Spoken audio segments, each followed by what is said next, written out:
You're alone. Maybe it's late. The house is quiet. Too quiet, perhaps. And you find yourself slipping into a familiar rhythm, a well-worn ritual that's brought you comfort over the years. It might be something you don't think much about. It's private, habitual. You're not hurting anyone, you tell yourself. Maybe it helps you sleep. Maybe it passes the time. But tonight, there's a little voice in the back of your mind asking a question you can't quite ignore anymore. Is this still serving me? Or is it quietly costing me something I haven't noticed? Now, I know how that sounds. Trust me, I've had enough conversations behind closed doors to understand that this isn't easy to talk about, especially for men of a certain age. Most of us were raised in a time where this kind of thing was never discussed openly.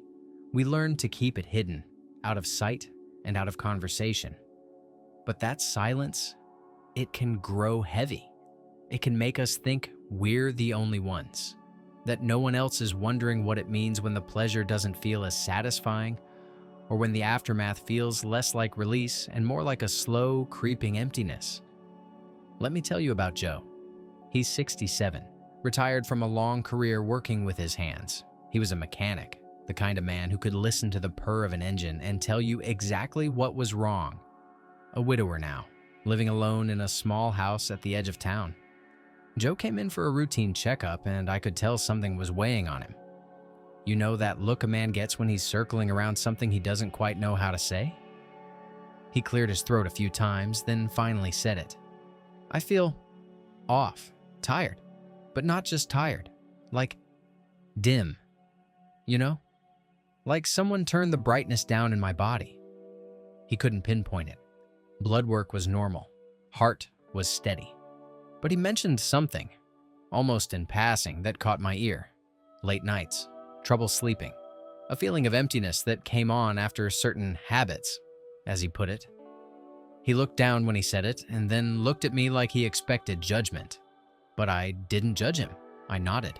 Because Joe isn't the first man to walk into my office carrying that same weight, and he won't be the last. You see, after 60, a man's body becomes a very different landscape than it was in his younger years. And the habits we formed in our 20s, when the body was resilient, overflowing with testosterone, quick to recover, those habits don't always serve us the same way anymore. We still reach for the same comforts, the same sources of pleasure, but the impact they have on us can shift in ways that are subtle at first, and then, suddenly, not so subtle at all. Let's talk about what actually happens in your body when you climax. Most people think of it as a simple release, a quick hit of dopamine, maybe a good night's sleep. But the reality, especially after 60, is more complex. That release triggers a cascade of chemical changes, a drop in dopamine and testosterone, a shift in serotonin, a brief spike in prolactin that can dull desire and energy. In younger years, those changes are temporary and bounce back fast. But as you age, the nervous system doesn't recover quite so quickly.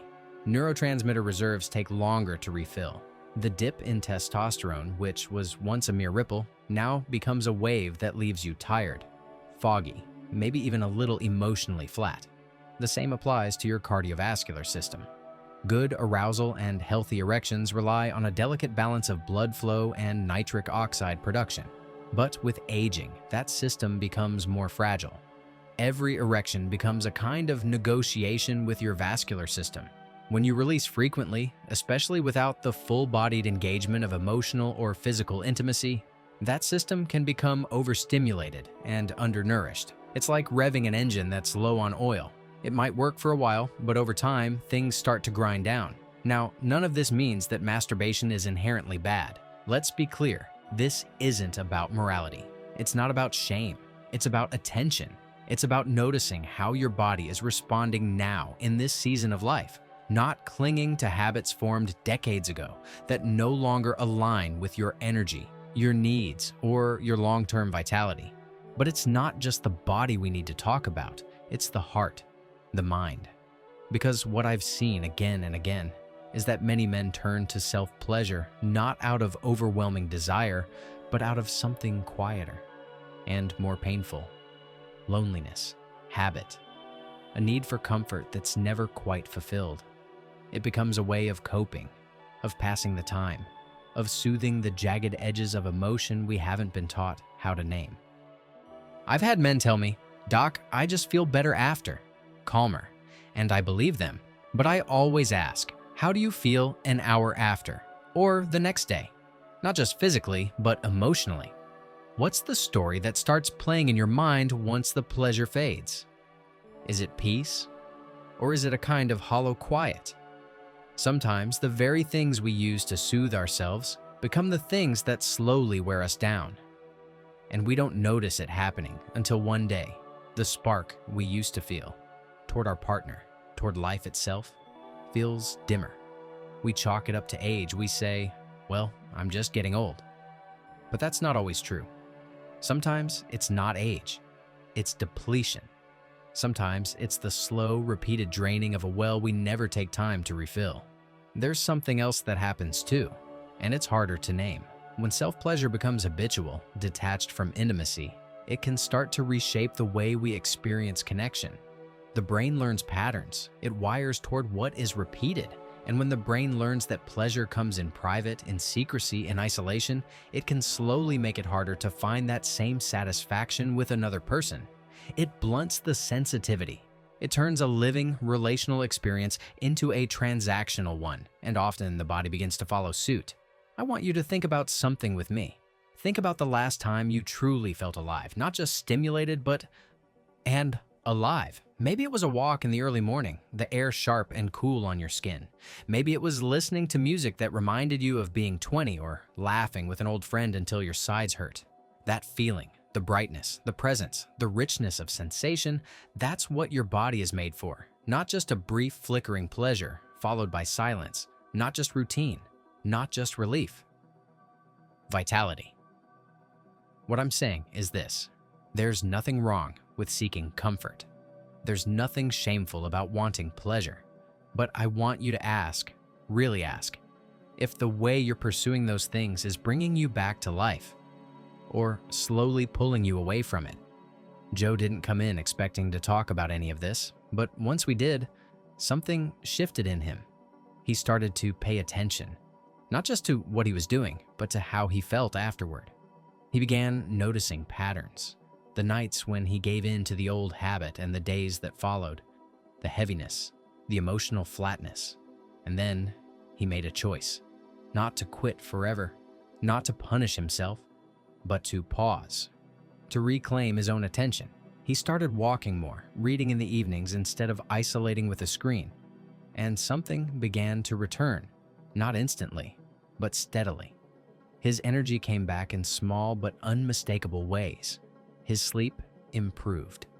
And one day, he told me with a quiet smile, "I feel like I've got more of myself back." That's the invitation here. Not to give something up, but to reclaim something. To turn inward, not with judgment, but with curiosity.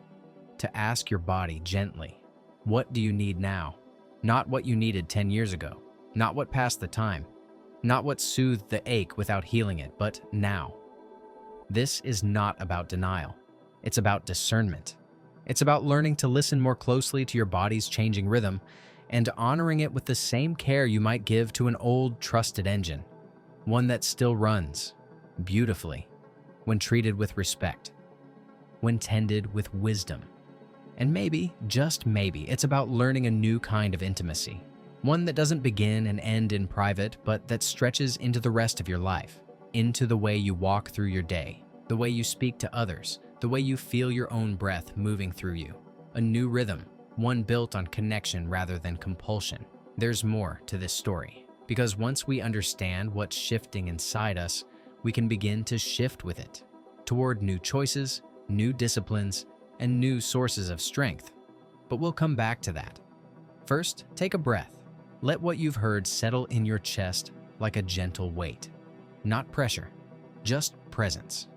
You've made it this far for a reason, and what's ahead might just change how you relate to your body and your life in ways that are deeper than you ever expected. As we move forward, it's important to explore what that new relationship with your body might look like. The path from feeling drained to feeling disciplined, from numbness back to vitality. This isn't about punishment or deprivation, it's about intention. awareness, and respect. When you begin to treat your body not as an automatic machine that simply responds, but as a living, breathing partner in your life, you open up a new world of possibility. Think about the idea of intentional abstinence, not as a rigid rule or a moral test, but as a compassionate experiment.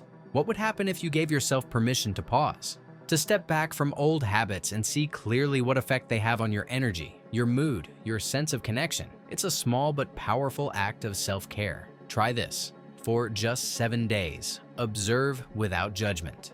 Notice how your body feels before and after the usual moments of pleasure. Does your energy lift? Does your mind clear? Or do you find yourself more restless, craving the familiar comfort? Both answers are useful. Both teach you something vital. During this time, you might find it helpful to redirect your energy in gentle, nourishing ways. Consider walking outside, feeling the pulse of your feet against the earth, the rhythm of your breath mingling with the breeze. Or perhaps pick up a creative hobby that engages your hands and mind, like painting, writing, or even tending a small garden. These activities remind your nervous system what it's like to be fully alive, fully present, without the need for immediate gratification. They build resilience, rewiring your brain toward new sources of pleasure and fulfillment. Breathing exercises can be especially powerful here. Simple practices, slow, deep breaths that draw energy into your body, can help you reconnect with sensations that aren't tethered to urgency or release. Place your hand gently on your chest or belly and feel the rise and fall. Let yourself experience calm. These moments create a new kind of intimacy, one that begins inside and can ripple outward into the way you engage with others and yourself. And when you do return to self-pleasure, try to bring mindfulness to it. Pay attention to what your body truly wants, not what habit or boredom tells you it needs. Slow down. Notice the textures, the sensations, the emotional undercurrents. Ask yourself, am I doing this to connect or to escape?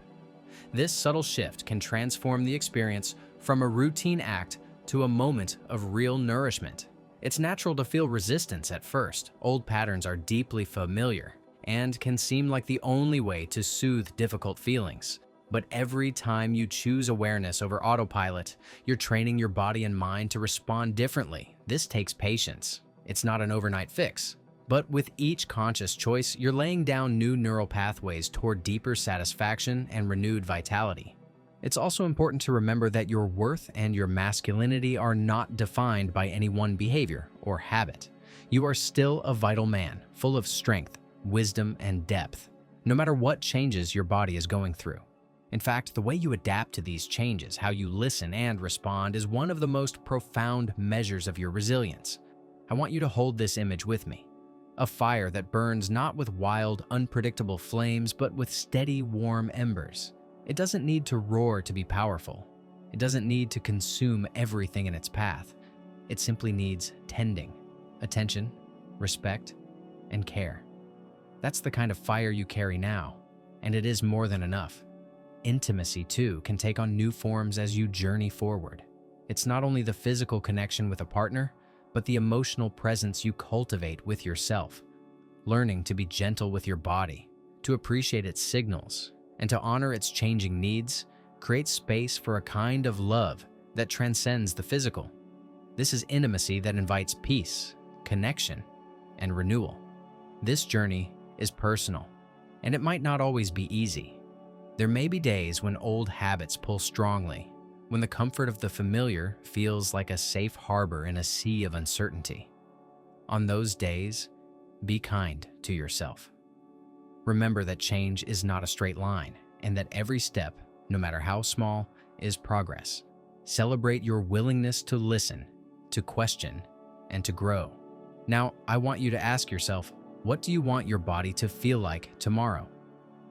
Not just in moments of pleasure, but throughout your day, in your energy, your mood, your sense of presence. Are you choosing habits that bring you closer to that feeling, or ones that take you further away? This question is a gentle invitation to mindfulness, a chance to become your own trusted guide. You don't have to do this alone.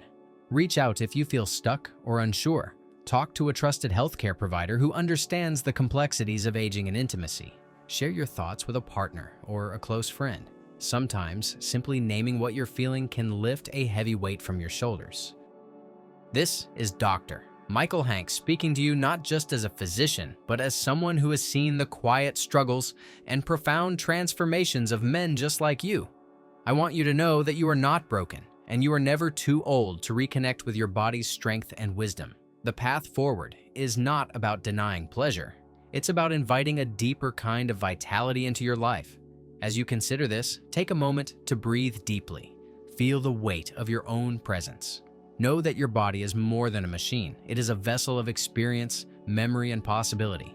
And with each choice you make, you are shaping the story you will tell yourself and others about who you are in this season of life. If this message has touched you, I invite you to pause and reflect on what you've learned today. Maybe start by simply observing your habits without judgment for the next week. See what shifts, what surprises come up. And if you're ready, consider sharing your journey in the comments or with someone you trust. Connection is a powerful healer. Above all, remember this: your vitality is not behind you. It is still here, waiting for you to reclaim it in new, authentic ways. You carry within you a fire that burns steady and true, a source of strength that no number of years can diminish. Thank you for listening. I'm Dr. Michael Hanks, and I look forward to walking with you on this journey toward renewed energy, deeper intimacy, and a fuller, richer life.